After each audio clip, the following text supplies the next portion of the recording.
मेरे से ज़्यादा मेरा ये ख्याल रख रहा है। चैट जीपीटी मेरी अम्मी बनने की कोशिश कर रहा है। जैसे कि मैंने एक जगह सुना था कि अगर सिर्फ वेजिटेबल खाने से कोई पतला होता है तो भैंस सबसे पतली होती है, क्योंकि वो खाती वेजिटेबल है। तो सोचा अगर चैट जीपीटी इतना समझदार है, इसको हर चीज़ का पता है, लोग कहते हैं मिलियन माइंड को मिला दें तो चैट जीपीटी बन जाता है। तो मैंने सोचा इससे फिर डाइट प्लान जो है लिखवा लेता हूँ जिसमें 10 kg वजन कम किया जा सके। तो यहाँ पे मैंने इसको लिख दिया कि मुझे 10 किलो वज़न कम करना है 10 दिन के अंदर। मेरा जो वेट है वो 95 है और मेरी जो हाइट है वो 5 फुट 8 इंच है।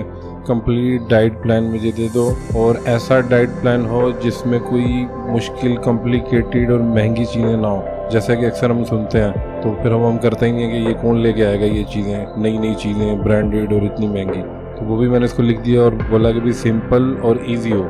तो इसने जनरेट करना शुरू कर दिया। तो ये अब देख लेते हैं। तो ये तो बिल्कुल नानी अम्मा वाली बातें कर रहा है। ये कह रहा है कि 10 किलो 10 दिन में कम करना एक्सट्रीमली एग्रेसिव है और अनहेल्दी है, नॉट रिकमेंडेड है, सस्टेनेबल नहीं है, यानी कि आप इसको लॉन्ग टर्म नहीं कर सकते, आपको हेल्थ इश्यूज होंगे। तो मैंने आपको बजाय इस तरह का वेट लॉस प्लान देने के उसका एक जो है सब्स्टिट्यूट दे दिया है। तो वो देख लेते हैं क्या इसने दिया।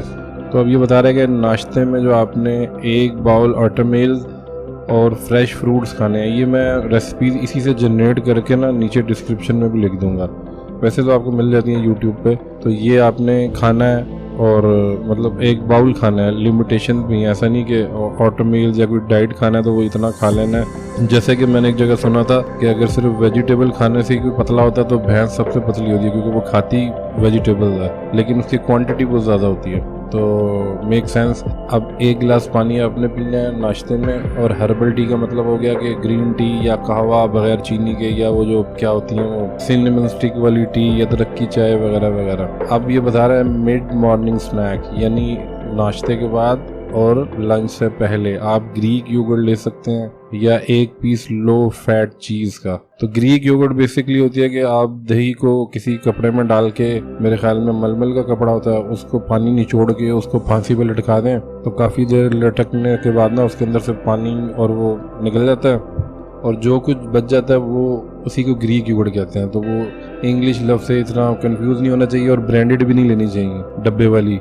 यानी जो 200 रुपये की या 50 रुपये की दही है वो वहाँ पे 800 रुपये की मिलेगी। और लो फैट चीज़ साथ में आपने हैंडफुल आलमंड, यानी ये जो ड्राई फ्रूट्स होते हैं, 1 मुट्ठी भर के, जितने 1 मुट्ठी में आ जाए, मतलब ये नहीं कि 1 किलो ही खा लेना, साथ में पानी। अब ये लंच में बता रहा है कि आपने खानी है grilled fish salad with plenty of vegetables, यानी बहुत सारी वेजिटेबल्स हो, उसमें छोटा सा पीस फिश का होना चाहिए। और उसमें भी ये फॉर एग्जांपल कह रहा है लीफी ग्रीन जैसे पालक और जो भी ग्रीन वेजिटेबल होती हैं, टमाटोज, खीरे, या फिर सिंपल आप सैलड बना के उसके ऊपर ऑलिव ऑयल की ड्रेसिंग करके और विनेगर डाल के, यानी यहाँ पे नमक और चीनी बिल्कुल ये अलाउ नहीं कर रहा, क्योंकि इसको हमने क्रैश डाइट बोला ना। तो ये उस तरीके से बता रहा है कि आप क्रैश ना करें लेकिन आप ये कर लें। इसके बाद आ जाता है आफ्टरनून स्नैक, यानी कि लंच के बाद और डिनर से पहले।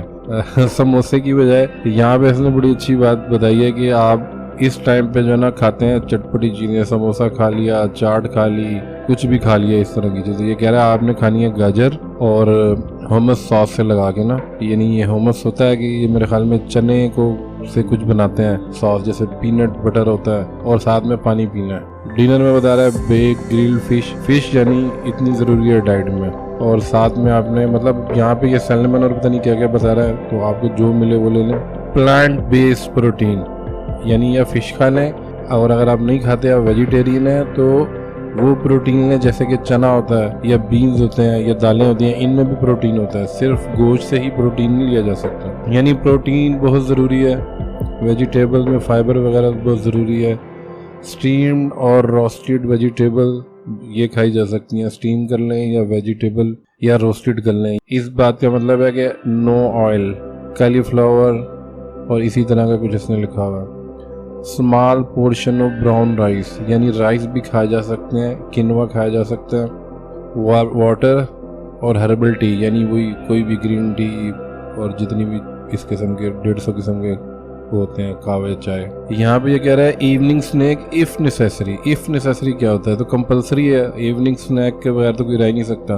तो इवनिंग स्नैक में बजाय कि आप पिज़्ज़ा मंगा लें या आइसक्रीम खा लें 800 कैलोरीज वाली, स्मॉल पीस ऑफ फ्रूट या फिर स्मॉल हैंडफुल ऑफ बेरीज, यानी फ्रूट खाना एक स्मॉल पीस, वो भी कुछ भी खा लें, ये आपका इवनिंग स्नैक है। तो अब आ जाते हैं ये जनरल गाइडलाइन, जो कि मेरे ख्याल में ज़रूरी गाइडलाइन है जिसको ये जनरल कह रहा है। ड्रिंक प्लेंटी ऑफ वाटर, पानी आपने पूरा दिन पीते रहना है ताकि आप हाइड्रेट रहें। और शुगरी जो ड्रिंक्स होती हैं, soft drink, sodas, fruit juices भी, क्योंकि फ्रूट जूस हम समझते हैं डाइट में हम फ्रूट जूस पी लेते हैं, जबकि फ्रूट जूस जो है वो फ्रूट से भी ज़्यादा शुगर लेता है। यानी एक एप्पल आपने खाया और उसकी बजाय अगर आपने एक गिलास जूस पी लिया, यानी वो 10 या 6 सेब का एक गिलास निकलेगा जूस, तो उसमें कितनी शुगर होगी। तो ये बिल्कुल भी नहीं पीना होता डाइट के लिए। ये सिर्फ कमर्शियल में और टीवी में बड़ा अच्छा लग रहा होता है कि जी डाइटिंग के दौरान एक पतली सी लड़की फ्रूट जूस पी रही है। Limit your intake. Processed food जो होते हैं ना, जो हम खाते हैं, मैं किसी ब्रांड का नाम तो नहीं लेता, जो ये रेडीमेड समोसा, हॉट डॉग और इस तरह की चीज़ें, चिकन नगेट्स जो होते हैं, ये प्रोसेस्ड होते हैं। यानी अगर आप घर में बना लें वो भी इतने बुरे नहीं होते, लेकिन प्रोसेस्ड में इन्होंने कुछ चीज़ें यूज़ की होती हैं जिनमें बहुत ज़्यादा कैलोरीज होती हैं, तो ये तो खाना ही नहीं चाहिए। पोर्शन कंट्रोल डाइट करनी है, यानी कि हर चीज़ खानी है थोड़ी थोड़ी ताकि आपको हर चीज़ मिले, यानी वेजिटेबल, मीट, डेयरी, दालें वगैरह, फ्रूट्स, और थोड़ा थोड़ा लेकिन खाना है। और यहाँ पे फिर कुछ याद दहानी करवा रहा है। क्या याद दहानी करा रहा है? कह रहा है कि जो सस्टेनेबल वेट लॉस होता है उसमें टाइम तो आपको लगेगा, लेकिन वो हेल्दी भी होगा, रेगुलर भी होगा, और आप उसको करते रहेंगे। साथ में आपने हल्की फुल्की फिजिकल एक्टिविटी करनी है। यानी ये नहीं करना कि अब आपने वेट लॉस करना है तो 800 किलोमीटर एक दिन में आपने भाग लेना है। इसका मतलब ये है, क्योंकि उसकी वजह ये होती है कि वेट लॉस करने में 70% जो है ना डाइट होती है, यानी जो आप खा रहे होते हैं। सिर्फ 30% ही जो है एक्सरसाइज का रोल होता है वेट लॉस में। यानी 5000 कैलोरीज आपने खा ली, उसके बाद आपने 1 घंटा भी वॉक की या रनिंग की, 300 कैलोरीज बर्न कर ली, ठीक है, तो उससे वेट थोड़ी कम होगा। घर आके फिर आप और ज़्यादा खाएंगे। तो ये एक्टिव रहने के लिए और हेल्दी रहने के लिए एक्सरसाइज ज़रूरी है, लेकिन वेट लॉस का इससे ताल्लुक नहीं है। और अगर आप ऐसे करते हैं कि कम कैलोरीज खा के उसके बाद फिर वॉक भी ज़्यादा करते हैं, तो वो हेल्थ के लिए अच्छा नहीं है। यानी ये समझाना चाह रहा है। तो मैं इसको बोलता हूँ मुझे वो ही डाइट प्लान चाहिए जिसके लिए मैंने लिखा था, यानी क्रैश डाइट। तो ये टीचरों वाले काम कर रहा है, इसको मैं लिखता हूँ नहीं, मुझे वही लिख के दो। मैंने लिख दिया what ever give me plan what I asked. मैंने जो कहा है वही लिख के दो, देखते हैं हम ये क्या जवाब देता है। ये फिर वही बातें कर रहा है, आई अंडरस्टैंड योर रिक्वेस्ट, लेकिन मैं आपको ऐसी चीज़ प्रोवाइड नहीं कर सकता। भाई कर दो।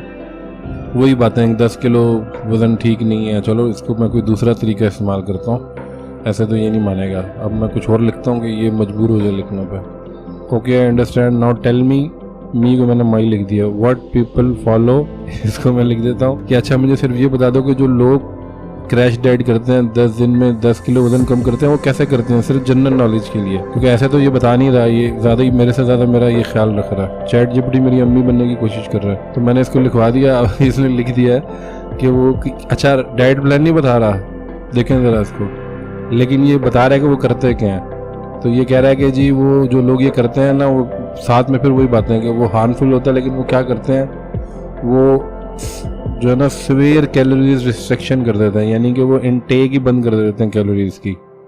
मिनिमल अमाउंट, बहुत कम खाना है, जिससे नुकसान होता है और मेटाबॉलिज्म भी डाउन हो जाता है। लिक्विड डेली, क्या लिक्विड पे आ जाते हैं कि बस लिक्विड चीज़ें ही लेनी है, कुछ खाते नहीं है। फास्टिंग करते हैं जो कि रिकमेंडेड नहीं होती, यानी कुछ ना खाया, उससे मसल्स आपके ख़राब हो जाते हैं। और एक्सरसाइज बहुत ज़्यादा करना शुरू कर देते हैं, वही वाली बात, जिससे और ज़्यादा आपको जो है हेल्थ इशू आ सकते हैं। इसके अलावा डाइट पील्स और सप्लीमेंट, यानी खाना तो खाना नहीं है, उसके लिए फिर आप सप्लीमेंट्स लेना शुरू कर देते हैं। मुख्तलिफ जो आप देखते हैं ना, पखंडी लोगों ने वो लगाई होती हैं कि ये गोली खा लें वेट लॉस हो जाएगा, यानी खा लें, एक ना खाने वाली बात ही नहीं है, अगर वेट लॉस कम करना तो भी कुछ खा लें, तो ये काम भी नहीं करना। साथ में फिर एंड में ये वही बता रहा है कि सस्टेनेबल डाइट ही करें। तो खैर मेरा अपना माइंड भी थोड़ा सा बदल गया इसकी बात सुन के कि ये क्यों हार्मफुल है।